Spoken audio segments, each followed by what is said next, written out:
Friends అందరికీ నమస్కారం. Friends ఈ వీడియోలో ఇప్పుడిప్పుడే రెండు తెలుగు రాష్ట్రాలకి సంబంధించిన వెదర్ అప్డేట్ రావడం జరిగిందండి.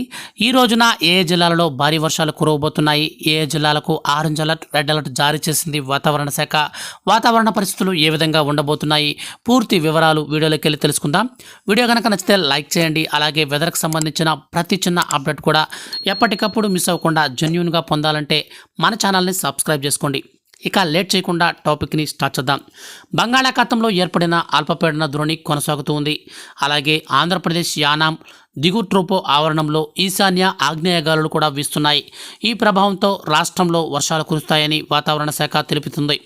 ముఖ్యంగా రాయలసీమ, దక్షిణ కోస్తాలో వానలు పడతాయని చెబుతున్నారు. ఇవాళ బాపట్ల, నెల్లూరు, చిత్తూరు, తిరుపతి జిల్లాలలో తేలికపాటి నుంచి మోస్తరు వర్షాలు కురిసే అవకాశం ఉందని తెలిపారు. దక్షిణ కోస్తా జిల్లాలలో తేలికపాటి నుంచి మోస్తరు వర్షాలు పడతాయని అంచనా వేస్తున్నారు. అలాగే రాయలసీమలో కూడా మోస్తరు నుంచి తేలికపాటి వర్షాలు కురిసే అవకాశం ఉందని తెలిపారు. ఏపీలోని ఏజెన్సీ ప్రాంతాలలో చలి తీవ్రత పెరుగుతుంది.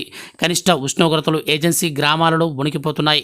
దట్టమైన పొగమంచుతో వాహనాల రాకపోకలకు కూడా అంతరాయం ఏర్పడుతుందని, లంబసింగి, చింతపల్, మినుములూరు, పాడేరులో కనిష్ట ఉష్ణోగ్రతలు కూడా నమోదవుతున్నాయి. 0 డిగ్రీలకు ఉష్ణోగ్రత చేరే అవకాశం ఉందని అంచనా వేస్తున్నారు. మరోవైపు పాడేరు సమీపంలో వంగగింజ, మేఘలకొండ పర్యాటకులు సందడి చేస్తున్నారు. పొగమంచు చాటున సూర్యోదయాన్ని కూడా ఎంజాయ్ చేస్తున్నారు. ఇక తెలంగాణకు సంబంధించి వాతావరణ శాఖ ఈ విధంగా తెలిపింది. రాష్ట్రంలో వచ్చే 2 రోజుల పాటు పలు జిల్లాలలో పొగమంచు ఏర్పడే అవకాశం ఉందని వాతావరణ శాఖ హెచ్చరించింది.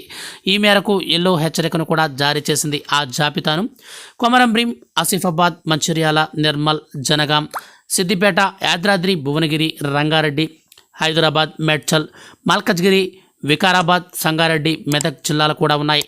మంగళవారం